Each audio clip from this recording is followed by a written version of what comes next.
काली काली महाकाली कालिके परमेश्वरी सर्वानंद कय देवी नारायणी नमस्ते ओं महादेव महात्मनं महायोगी महेश्वरं महापापं हरं देव मकराय नमः नमस्ते जलदाभास नमस्ते जलसाय नमस्ते केशवानस्त वासुदेवाय नमस्ते नमस्कार। आज आज হচ্ছে 18ই নভেম্বর পয়লা অঘ্রাণ মঙ্গলবার। আজকে সংক্ষেপে রাশিটা বলছি। মেষ হচ্ছে আত্মীয় বিভাগ, বৃষ মানসিক তৃপ্তি, মিথুন পৃষ্ঠ বেদনা, কর্কট জমি বিবাদ, সিংহ সৎবন্ধু লাভ, কন্যা আশা পূরণ, তুলা শুভ প্রয়াস, বৃশ্চিক বেদনা হত, ধনু আয় বৃদ্ধি, মকর মতান্তর, কুম্ভ চিকিৎসা বিভ্রাট, মীন হচ্ছে প্রণয় সুখ। আজকে যে বিষয়টা বলবো সেটা হচ্ছে পূর্বাষাঢ়া নক্ষত্র। পূর্বাষাঢ়া নক্ষত্র হচ্ছে ধনুরাশির 13°20' পর থেকে 26°40' পর্যন্ত বিস্তৃত। অধিষ্ঠাত্রী দেবতা হচ্ছে বরুণ, অধিপতি হচ্ছে বৃহস্পতি।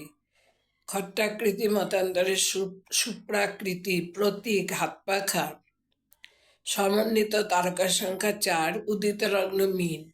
জলের মতো ব্যাপ্তি, ঢাকা দেওয়া, ঢেকে রাখা, আশ্রিত বা অধীন ব্যক্তিকে রক্ষা করা, বিপদে অটল থাকা, সাহস যোগানো, ক্ষমা দয়া তিতিক্ষা জয় করা, জয়লাভ করার জন্য সুযোগের প্রতীক্ষায় থাকা, যুদ্ধ ঘোষণা করা, অপরাজয় মনোভাব, জলপথে গমন, শীতল বস্তু, জলীয় বস্তু, জল জীবন, জল জীবিকা, জলজ প্রাণী বা বস্তু, মুক্তা চাষ, মৎস্য বা মৎস্য চাষ বা ব্যবসা, সেতু নির্মাণকারী, দেহের জলীয় ভাগ, জলীয় বিষয়ক পীড়াদি, মূত্রাশয়ের পীড়া, জলের উপর ভাসমান বস্তু, পোত, জাহাজ, নৌকা, সমুদ্র বা নদীবন্দর, বরফ, বাষ্প, শিলাবৃষ্টি, জল দিয়ে ঢেকে রাখা ইত্যাদি। জন্মকালে চন্দ্র যদি পূর্বাষাঢ়ায় অবস্থান করে, জাতক সত্যবাদী, বহু কুটুম্বী,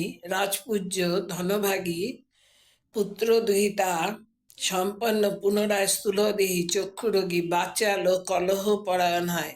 আজ এই পর্যন্ত।